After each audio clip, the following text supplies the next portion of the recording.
Thanks for coming on the show. I'm a huge fan, just because, firstly, I think you're a wonderful human being, but also the way you play the game, the way you play cricket, you have your heart on your sleeve. You're just a warrior, man. I'm a fan, and thanks for coming on. It's just great to have you in. No, Sias, thank you very much for having me. I've always seen you on the on the Super Sport channel. Then when I got to the Titans, got to meet you. Spent a few days with you, and yeah, it was also great human being. Thank you for having me. No, man, it's great. It's great.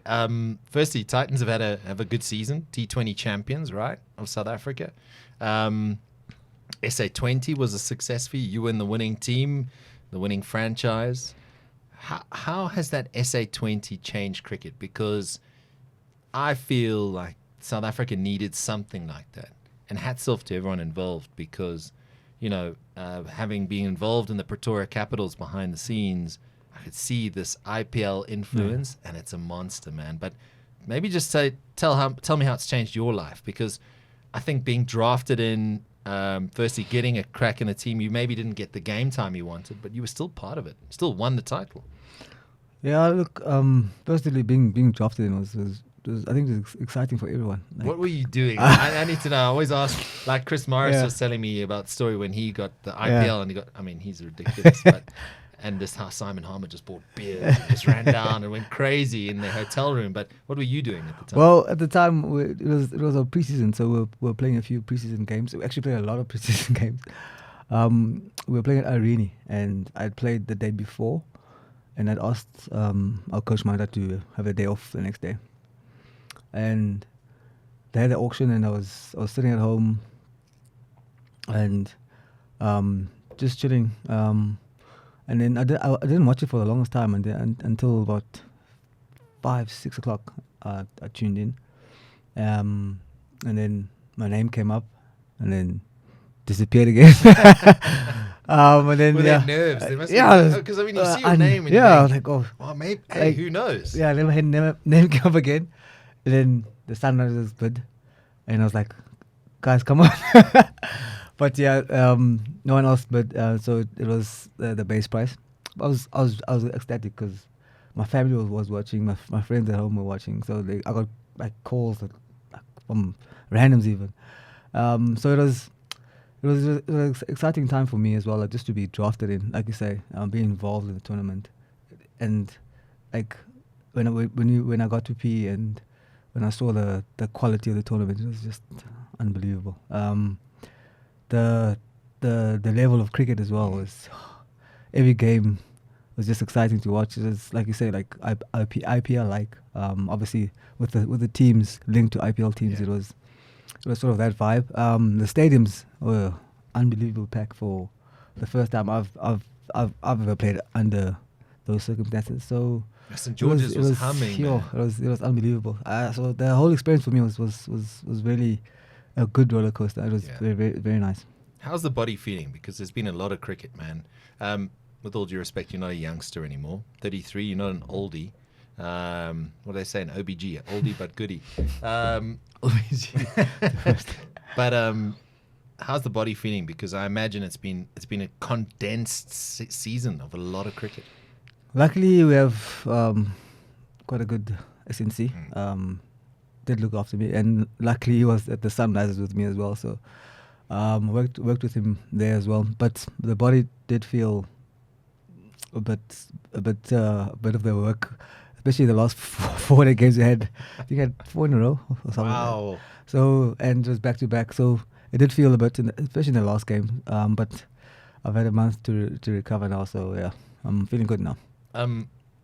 I can imagine it's like afternoon on day 4 of a 4-day game, and you've been chasing leather or whatever it is. It's not easy to suddenly just get to the top of your mark and try and knock a batsman over. But I suppose you do what you do, and that's one thing I must commend you on. Every time I've seen you play, when you're walking back to your mark, you're always charging in, man. You're trying to do something, and I think you're the type of cricketer that creates things from either pressure or a bit of energy into the team. Is that something you've always tried to bring in your game? Yeah, I remember now this last was the 4-day game. I think there was a moment like that where Captain Sibbs came to me, like, dude, we need a wicket here and we need something. And just like after tea, and just it was long. My body was sore. I looked at Junior, G's body sore, and I was like, okay, I'll grab the ball, and then it didn't pan out like the way we wanted to. And I think I went for like 16 that over, 4 half volleys. But yeah, like I've always tried to bring in energy. It's the least I can ask for myself on a cricketing perspective. Energy is not a skill. It's personality. It's mindset. So I've always tried to bring out that aspect of my game wherever I play, whether it's club, whichever team I'm playing for. So yeah, energy is a thing that's a big part of my game. Obviously, the Eastern Cape is home. It's where you cut your teeth. But your move to the Titans has seemed to be this sort of breathing new life into your career, right? Because it's a great setup, and I mean, I'm obviously a little bit biased having worked there, and I know everyone there, but there's a reason they have 19 or 20 domestic trophies, right? Yeah. Things just happen. Take us inside that sort of the Mundler, Jeff, Richard, Disneves sort of think tank, because I get the feeling they obviously set the bar incredibly high for you guys because they respect you guys and what you can do for them. I think coming from the outside and coming in at the late stage of my career, obviously there's a standard that's been set by past players, like I say, 19 trophies, this and that. So for me, watching that standard and playing against those people, there was also something about the Titans. And you walk into the I walked into the Titans and immediately saw that the stadium, they players are all over the stadium. It's just a different sort of vibe. Players are looked after, and like I say, everything is just sort of set out, and the combination with the staff as well, where you literally don't have to do anything. You just have to rock up, do your skill, and go home. And they put in everything to the players. So it's a whole lot of people working around us and behind us to make us work. So it's a engine that's running well at the moment. It's running really well. Well-oiled machine. Well-oiled machine. So I think it's been running so well for so long that when you walk into the change room, you just want to be a part of carrying it through and carrying it forward. You know what I mean? So and luckily when I came in there, there was a few players like your Deans, your Tinuses that have been there for quite a while, so they can sort of relay that message that this is how the things are done, and I'm just there to carry it on. Is it tricky with? Let's be honest. There's some rock stars in that change room. Of course. I mean, they don't always play for the Titans, but when you have guys like Dean Helger, Aiden Markram, Tianus Junior, the list goes on. I mean, Quinny, you've got this young kid. I don't know if you've heard of him, Dieval Brevis, who's pretty good apparently. Don't know him. But I'm just saying, there's a lot of hype around them. But it appears like there's no egos, there's good banter, and everyone's there to basically be successful. That's what it is, yes. Like I say, I don't think that there's ego in the sense of I'm better than you. It's the ego of I want to make you better so that we can be better. Yeah. And it's a I don't know if it's the reactive ego, where if you're not pulling up your socks, you're going to be told, listen, it's not the Titans way, and that phrase has come up a lot of times. It's not the Titans way, and people keep harping it's not the Titans way, and that's the legacy that they've earned. They've earned the right to say those sort of things. But obviously now with a few changes in our system and a lot of players going up, we had to get the likes of Brevis, as you say, Donovan Ferreira. He's also a youngster who's looking really good. So, and that's instilled in them as well. As soon as they walk into that, they change them, and it's intimidating from the outside. I won't lie. When I can imagine. When I first walked in, I was like, oh, a Protea player everywhere. Yeah, like I mean, Simon yeah, Harmer, who's Simon's destroyed one it of at Essex in the county, and then plays a handful of games and is your top wicket taker. You know, I So- can imagine it's intimidating for that sort of thing. It is. Walking in there, but they make you feel so comfortable. That's good. They made me feel so comfortable. And I think whichever player walks in there will feel very comfortable in that setup. I could go on for long. No, of course. I could go on forever. Did that sort of, with Aiden captaining at Sunrisers,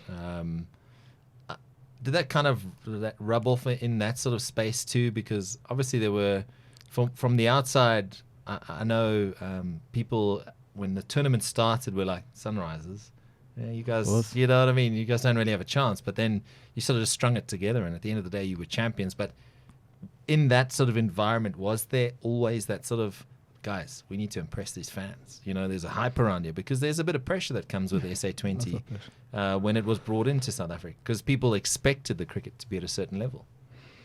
Yeah, the connection with the Sunrisers came with the coach, Eddie Burrell. He was a big driver of our environment, and then I think he was very strategic in sort of getting who he wants. Your Rula Fanameva, your Brining, Magala, Stubbsy, sort of the locals, so that the crowds actually can identify with the locals, and it happened. Our stands were full for a reason. They were full because Stubbsy was there, Magala was there, Aiden Aya was there, Rula was there. So I think it was very strategic in that planning, and then obviously driving the whole team dynamics together. Aiden was a masterful in that one. He such a calm, cool captain. Also got white line fever. He does the job on the field, so it was a great experience. So, in your opinion, looking at a guy like Aiden Markham, a lot's been said about him being a natural leader, which we know he is, and now that he's sort of been entrusted with a white ball, the T20 sort of stuff, it just looks like some guys are natural leaders. And I know you've played with a lot of captains over the years. Is it a feeling thing as a player when you have someone who's a natural leader, or do they just have a presence when they walk into the change room type thing? Because there are different types of leaders. But as a player, as a warrior, as someone who's stuck in and wants to win, wants to be successful, you look at your captain and go, okay, I can get behind this guy? Or is it a feel thing? I mean, Sibs is obviously captain at the Titans at the moment.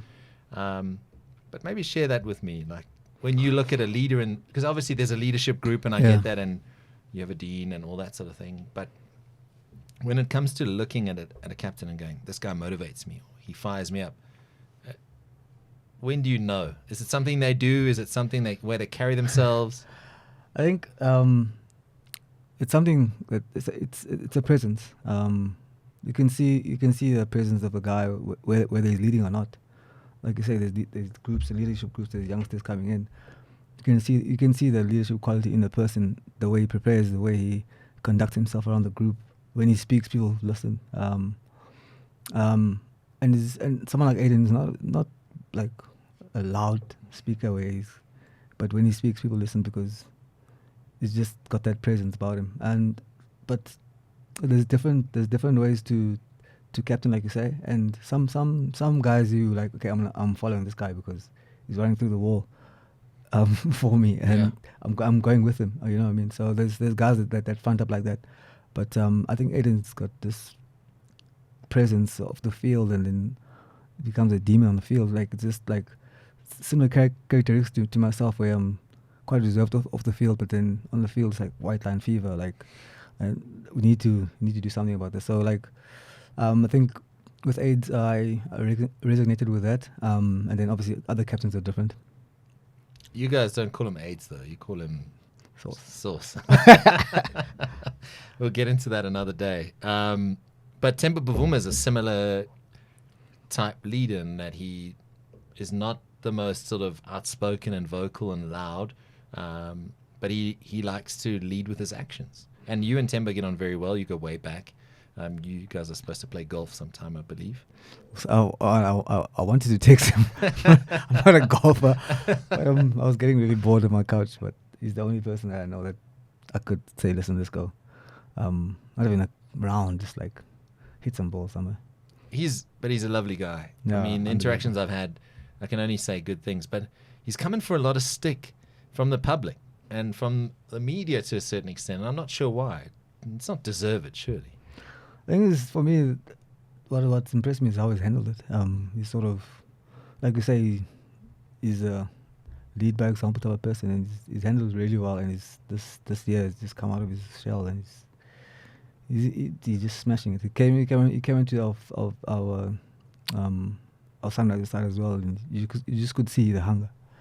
And speaking to him, he's just hungry. Like you could see, he's hungry for what's coming. And I'm very excited for the year for him and for the Proteas. He's a different character after all that strife in the media, and I think it's going to be good for the country. When he came back from the World Cup, I was at that press conference when they arrived back. He looked like destroyed, like mentally drained. Like the last place he wanted to be was fronting up to the media after that World Cup. And he's sort of taken it in his stride. I think since then, he's just developed this sort of seriously thick skin. But he's also gone out and he's scored runs. We all know Temba can play. Is he difficult to bowl to? Yeah, very difficult to bowl to. I've played against him since we were 19. Well, even earlier, school days. He's always been a difficult character to bowl to. But like I think with him, he's always had these challenges. Being the first black batsman, first Test black batsman, all those challenges that he's overcome, and I think that's made that thick skin that you're talking about. He's got, and for me, like when I saw him in the SA20, because I hadn't seen him in a while since he hadn't been playing, and when he came into the change, it just looked a different Temba to me, and but I saw a different Temba as well on the field. He's churning out the runs. That's good. And I think South Africa needs a Temba Bavuma scoring runs. We need all our batsmen to be firing.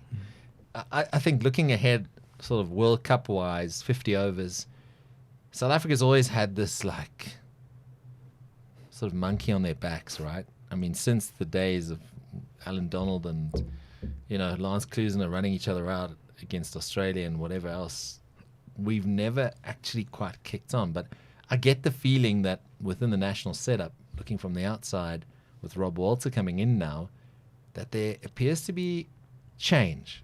Like it's almost like there's a power being put back in the players, an investment in the players, and said, perform in your roles. Yeah, certainly. For like even the way the players are speaking, like I remember listening to a Classie's interview. Another gun player who's in ridiculous form. So they're speaking the same language in terms of being freed up. Even Queenie's interview, being freed up, new lease on sort of how to play the game, not reckless but just free.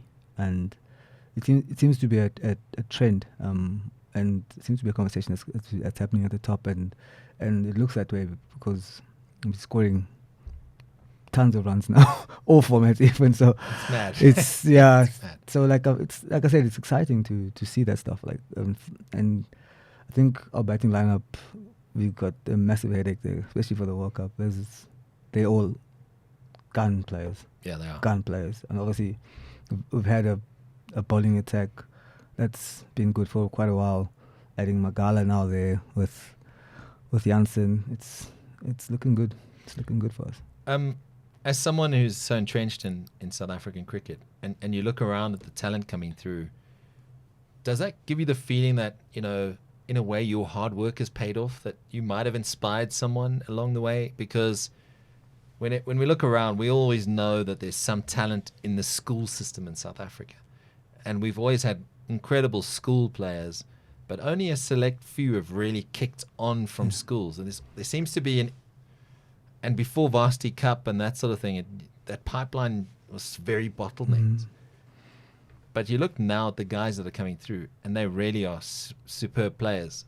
Do you feel like you've had some influence on that in some way, even if it's bowling at a youngster or something along those lines? Because with someone who's had the experience you've had, you've played on all the surfaces, you've seen it pretty much all in terms of cricket, there is this sort of growth pattern. There's this time you have to spend. You have to earn your stripes. And do you think you've played a part in that in some shape or form? I would like to think so.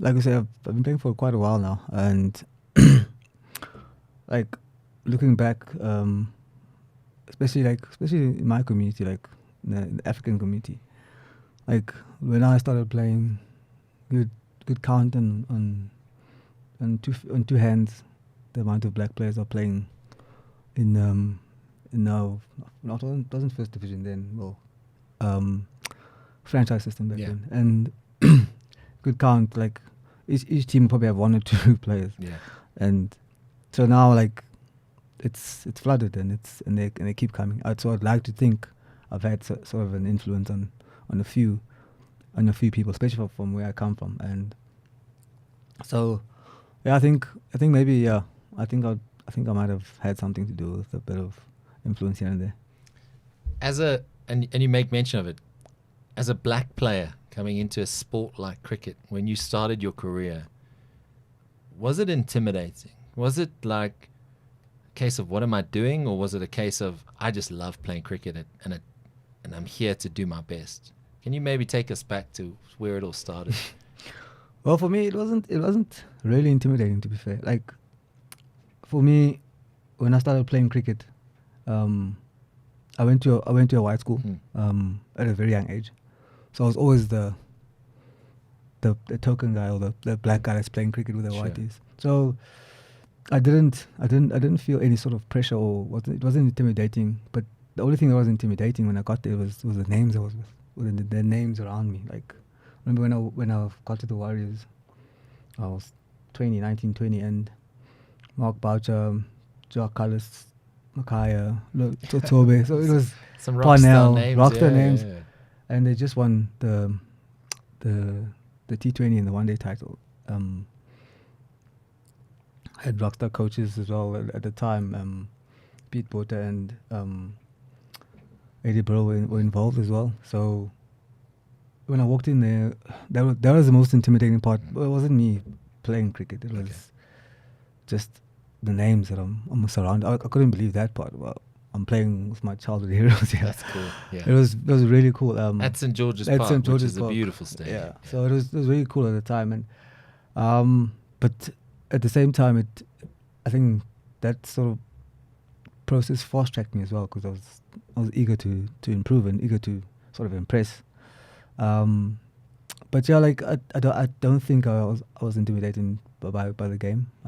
Like I said, I was always playing cricket. I've played cricket for a long time. Was cricket, I mean, when you were small, when you had your choice of sports that you could do, was cricket the one?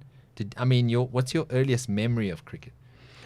Cricket was, I think cricket was chosen for me, by the way. I'm from a village called Mtinge location outside King Williamstown.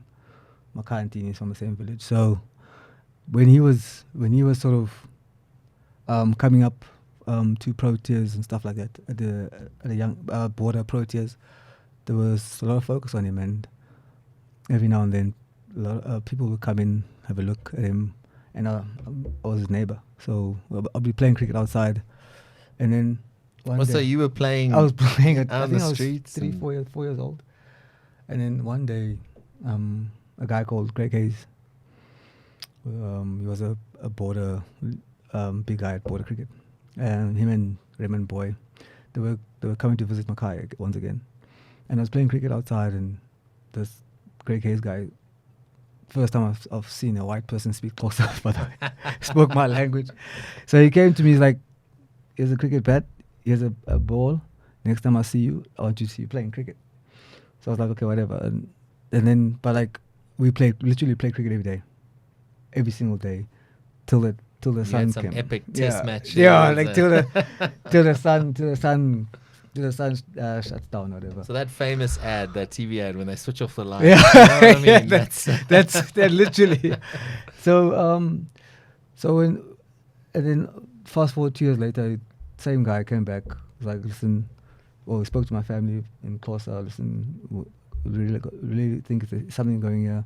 We'll take him to a white school, take him out of the village, and that happened. How did your family react to that? I think they were just probably excited as I was because it was an opportunity for schooling and free schooling. So I got a bursary I think all the cricketers always laugh at me when I say, I got a bursary at 6 years old to go to Dell Junior. So my earliest memories of cricket were really, really early. Okay. Really early. And so when I got to Dell, I was exposed to other sports. Played rugby, played cricket, hockey, dabbled with tennis, dabbled with squash, but then I was good at rugby, cricket, and hockey. For a long time, it was cricket, and then You didn't play lock though. What position did you play? I was scrum off and fly off. There we go. But for the longest time it was cricket, and then I got to high school. I started enjoying hockey more. I invested my time in hockey. And the hockey setup was a good setup. It was a good setup, yeah. So I played hockey, played South African schools, 16, 17, and 18. And I was really keen on hockey. And then I was supposed to go to Northwest on a hockey bursary with fair weather. And that didn't happen. I think he left to go to the island, coach in Ireland or whatever. So that fell through, and then I had a break from everything for a year, like a gap year. Mm-hmm. I think I still have it on my Facebook, gap year. I had a gap year, and then so I met this guy in the UK when my school toured the UK for cricket, and he messaged me, like, listen, do you want to come over play cricket in the UK? Like, whatever, I'm not doing anything anyway. It's in the winter, I'm not doing anything. So I got up there. That was in 2010. Yeah, 2010, I think. So I go up there, have a decent season. I'd come back. Whereabouts was that in the UK? I actually went to two places. I went to a place called, I forgot now. They'll be so mad at me. We can edit this out if you want. Not Woodland.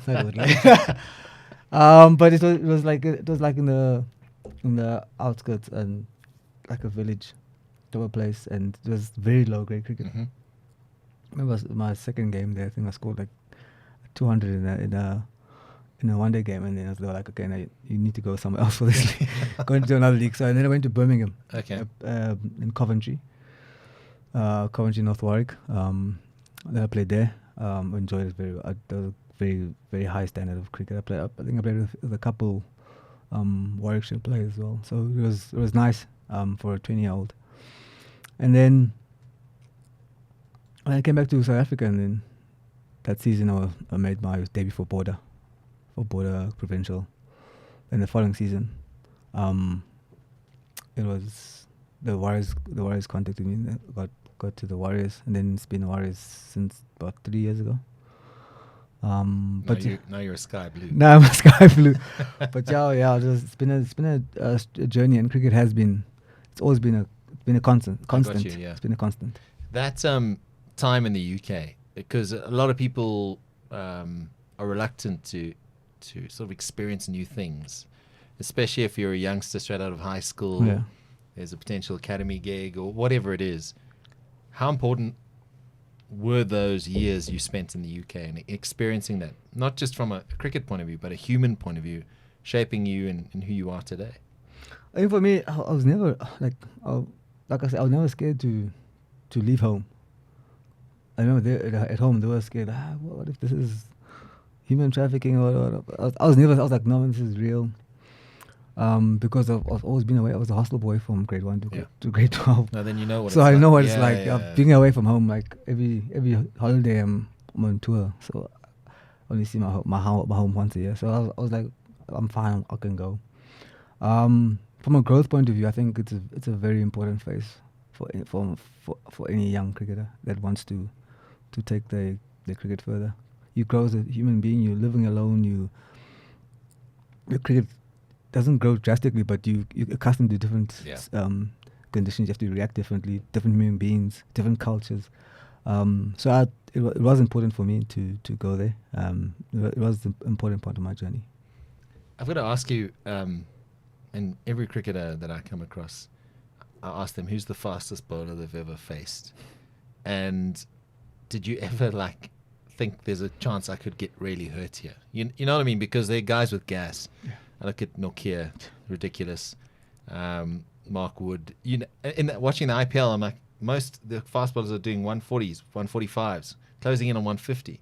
I'm like, it feels like that's where you have to be to be. You know what I mean? Right. But who's the fastest you faced or made you very uncomfortable? The fastest bowler I faced is probably between Tipo and Makhanya Ntini. Oh yeah, Makhanya was. There was a stage where Makhanya was a demon, and Murray had phases where you could just crank it on, but I think Makhanya I think his personality as well, Makhanya, because he's in your face and aggressive. He was probably the fastest I've ever faced, and I felt I think as a team we felt like, oh, this is different gravy. When you are facing rapid pace like that, what's going through your mind? Because I imagine it's about, I need to watch the ball and try not to get hit by this gas, and then try not to get out because wherever you're coming in, Yeah, a lot goes on. Like especially when you first walk in, it's just pace. Like a lot goes on. Sometimes your feet don't even move. Your trigger you're trying to focus on the ball, but like your mind is just. But I think the simplest thing to do is just watch the ball, and like the longer obviously there the better you face. But like it's not comfortable sometimes. In terms of the batters you bowl to, you've got a ton of gun batsmen at the Titans and in the domestic season that you'll bowl to. But is there one particular batsman that you bowl to you thought, my game plan's not going to work here? Or I don't know what else to bowl to this guy? Well, there's a few. There's a few batsmen that come to mind, but in different formats as well. Like the 4-day format, like not like you always think you got a chance because the ball sort of moves every now and then. And you got time to set them up. There's time to set them up as well. But in that format, when I bowled, I think I was very young. I was bowling to Mackenzie. I felt clueless, lost. And then in the white ball format, AB comes to mind. I think you're not the only one with AB de Villiers. AB comes to mind. And there was one specific game where I was bowling. We came across Chris Gale in East London. I think we made 160 odd, and they chased it down. I think 12 overs. He scored 100 and something. Oh man! And I think I bowled 6 different balls to him and just smashed everything. So that was probably the most intimidating. Or like result wise, but like AB is just. It's always been another level. In the SA20 and in particular the T20 format, you've got batters that are doing very unconventional things. And I mean, you just have to watch. I mean, there was Shikhar Dhawan who changed stance and slapped it like it was just bizarre, like how he hit it. And I'm thinking, how do you, as a bowler in T20 cricket, it's punishment, man. It's punishment. Because I know you have to stick to a game plan. You've got to have your variations. And someone like you who's very crafty, how do you approach that? Because first it must feel like the boundaries are smaller, especially if it's an N1 highway track wicket that's been prepared. It can't be easy being a bowler in T20 cricket. It's not easy. It's the worst, actually. This is like I had this conversation with my gigs actually the other day. Like during the SA20, we were just chilling outside after a game, and a couple of us were sitting there, and somebody asked him like, what does he do when like somebody comes after him? And Like it's the simplest thing to do as well is just like you said. There's game plan. That you stick to it, and somebody teach you out your game plan. You've done your part. You just park it and then worry about the next ball. And that's as simple as it is. It's hard, but it's as simple as that. It's like you're gonna get days where you're gonna go. Yeah. You just gotta accept that. You're gonna get days where you're gonna travel, and then you're gonna get days where you'll come right. What's some of the best advice that you've got in cricket? Because for me, cricket is a sport of time, skill, patience, determination. But what's the best bit of advice you've ever got? I think keeping it simple is probably the best advice, because that's what the game is. Just keep it simple. We make it really hard for ourselves by overthinking and thinking ahead and thinking about what previously happened. Just keep it simple. It's probably the Best approach. Best approach. Keep it simple.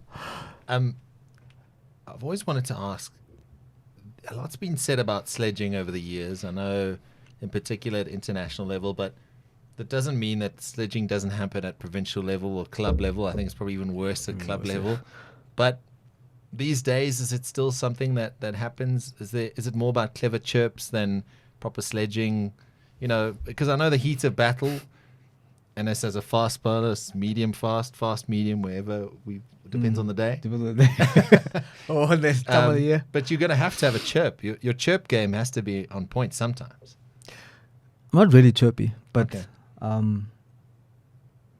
I've got not a few words, but I got a few things that I do, like long follow through, stare downs. That's my version of. Okay. But there's guys that are clever out there. There's guys that can get under your skin, but there's guys that are vulgar as well. I can imagine. Yeah. Yeah. So there's different types, and I think it's settled down, but Yeah. it's still certainly there with the competition that is. Like you say, it's a competitive sport. At the end of the day, you need to find ways to get people out. Yeah. That sort of intimidation factor, getting in people's head. I suppose, look, if you've beaten a guy 3 times outside the off stump and he knows he's under pressure, you don't need to say anything. You can just go like, give him the stare. Yeah. Yeah, it's coming. But the worst thing about cricket, like you beat him 3 times, 4 times, next off, dropped, next ball's boundary. Like it's so like I think that's why I've stayed away from chirping, because at the end of the day, I don't have any control of what's going to happen. Yeah. So I'll stay down, give this odd look there, but I'll just bring my sort of energy towards the game and try and lift my intensity. But you must have characters in your change room. I mean, I'm not going to say names, but I know there's a few characters that aren't scared of a chip. We got a couple, and I actually enjoy it. Like it sort of when you play with people like that. Like for me, it's I enjoy that. I enjoy people like that in my team. And like I say, we've got a few characters that are like that. Not afraid of breaking the boundaries and bending the rules. There's one left-handed batsman who might have captained South Africa who's not scared of a chirp, right? From slip, a few comes in, right? Yeah. He's just there. I think he chose B. His teammates more in a position these days. So I don't know. Does he get bored? He gets bored, I think.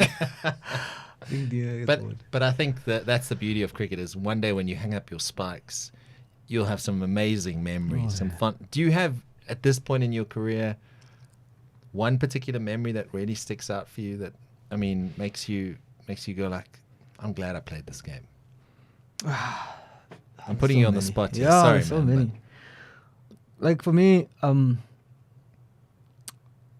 coming to the Titans, for me it was about trying to win trophies. I've always been almost there. I've always had good teams, and the Warriors almost there. But winning my first trophy, and it was a 4-day trophy as well, was unbelievable. It was that moment for me was like, yeah, this is why you play. That's why you play cricket. for these memories. Yeah. Now you've got a T20 title. Yeah, we've got a so, T20 title as well.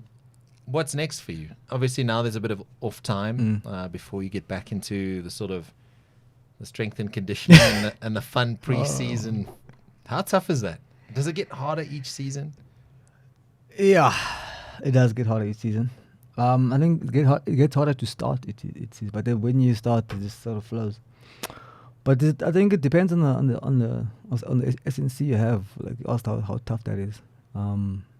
And last season was probably one of my best off seasons. It wasn't relaxed, but it was to the point. It was to what I needed, and I was glad. I'm glad we have Blades at the moment. So it can get tough, but as we do it, it just sort of rolls on because you know what you're doing. Have you given much thought of life after cricket? Because that's inevitable for anyone. Yeah. And someone who's bowled 1 million deliveries or more, that day, hopefully it's not anywhere near, but have you given much thought to that? What you would like to do is coaching something or commentary, or because a lot of players want to try and get into that space where they're still in touch with the game.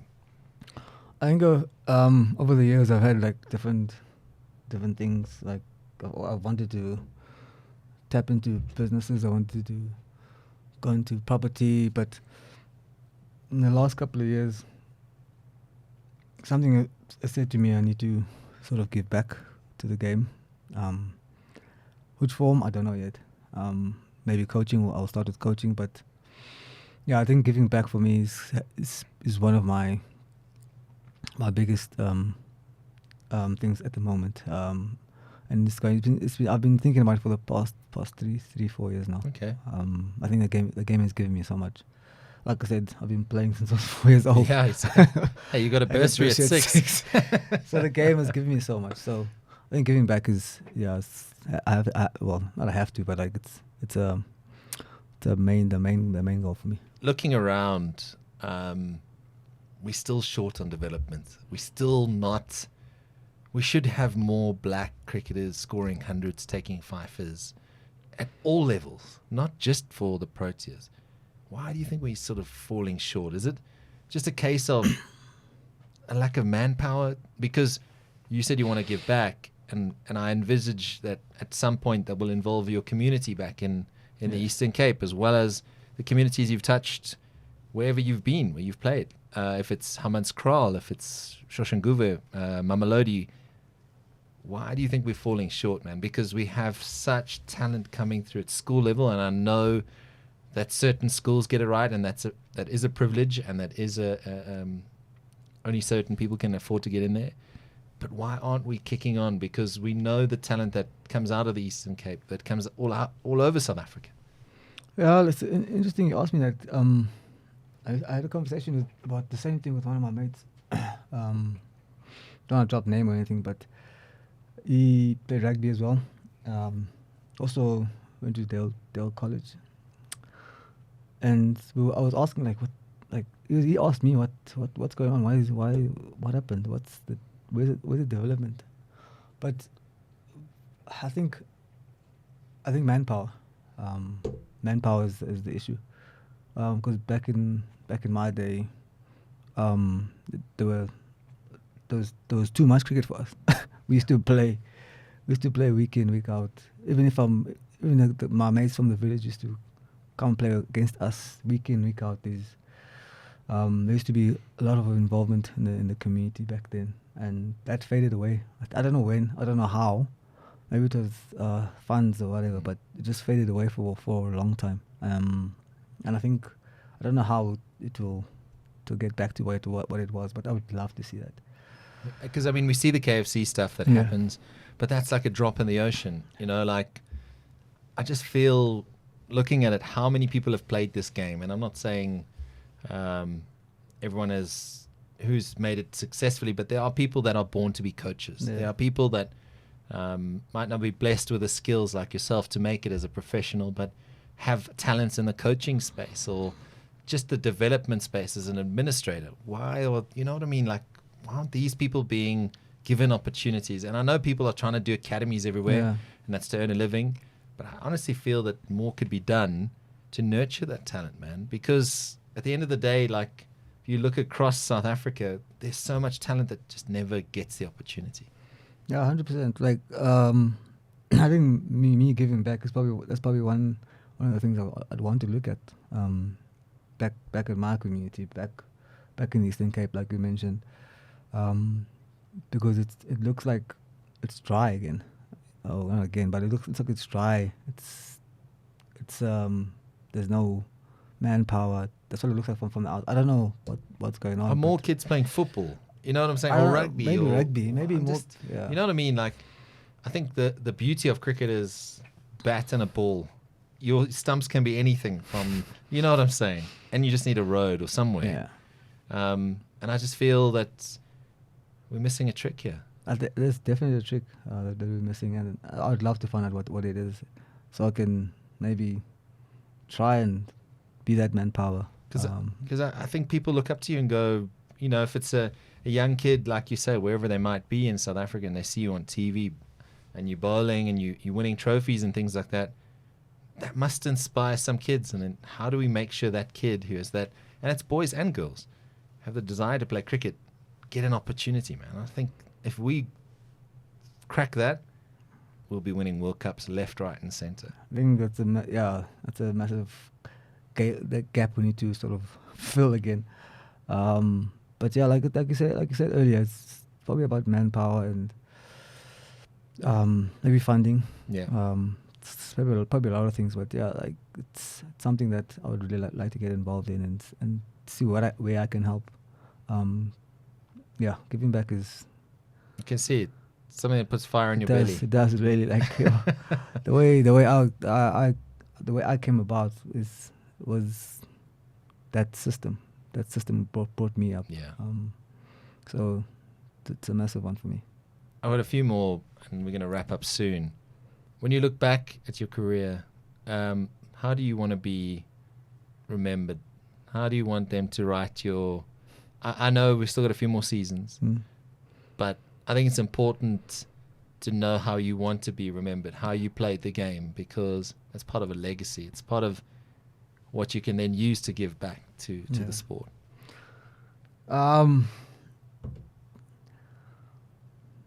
Energetic, enthusiastic, and